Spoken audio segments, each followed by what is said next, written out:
But we still have a couple minutes, so like, is there anybody in the audience that has any questions at all? Do we have a mic coming around? Cloud transformation level, these applications are now being deployed from small, mid, and large enterprise environments.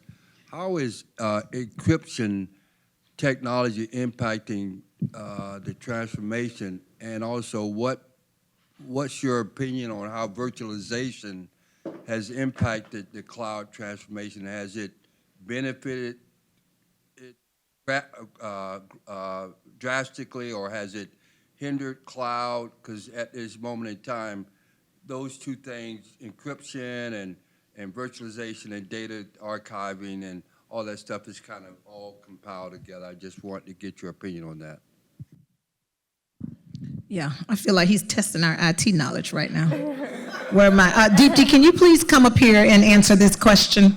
As a leader, you got to be smart and have people in place that can answer questions when you can't.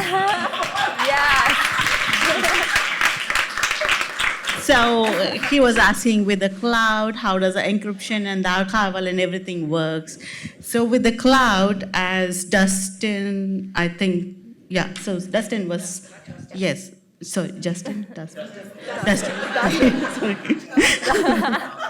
Yes. So we rely a lot on the companies or the vendors who are implementing our cloud. So they already have these governing principles and a lot of rules already in place. And the cloud, when they already store this data, the data is stored in a different data lakes and data warehouses already that are built within the cloud. And they might be using different kind of databases already, as he has mentioned, that are not really visible to us. What the technology that they are using is not really visible to us, but it is extremely encrypted, and the encryption is always up to date, and they're always monitoring what are the new threats, and the encryption algorithms and everything are updated, and the archival is always up to date.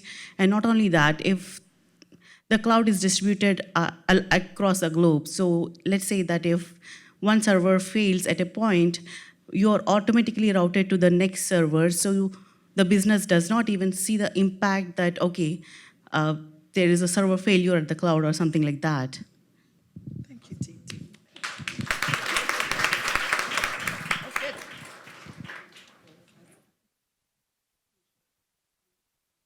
The lady, sorry, we're advocating for the women right now. Yeah. The lady with the My name is Rebecca Crowley. I just had a question. You guys talked about communication, women to men in the business sector and things like that. Can you kind of give, I guess, maybe some advice or some different tips to be able to communicate with your male counterparts, just to be clear and make sure you're concise and things like that as you're talking with your... Like slow down when we talk. Also, really short. Because attention span is different than ours. Yeah. That is actually true. But it's interesting that we have to find a way to communicate with them. That in of itself, right? Like, you think they're sitting around saying, hey, let's find a way to break through to these women. No, right? But it's real. So I have a CFO who has an attention span. The dude don't even sit down when he comes to meetings, right? He is standing by the door literally, because you already know, if you don't get it in like the first 10 minutes, you've missed him, right? And so we do have to tailor, not even just for men, for our audience in general, right?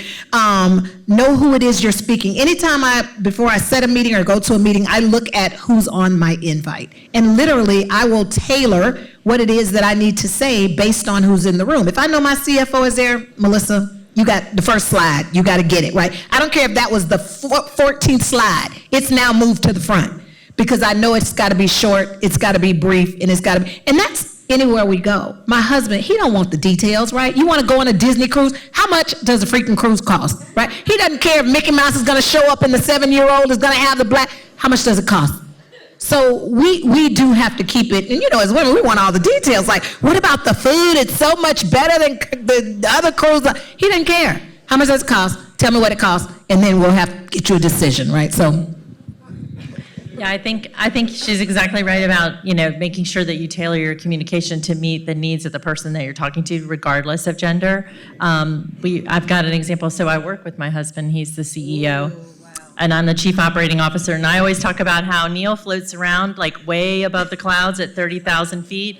And when we're in a meeting, he talks about things in 3 steps. This one, and then done. And then I always talk to everybody else when he's not in the room about the 109 million that happen in between those 3 that get him to his 3. But he doesn't want to be bogged down in the details, and we still work well together in spite of the fact that he looks at things that way. Because we've figured out the system to keep him out of the details. If you start getting him involved in the details, he gets overwhelmed and he thinks that we're making it too complicated. But if we just get it all done, then it just gets done and he doesn't have to know all the details.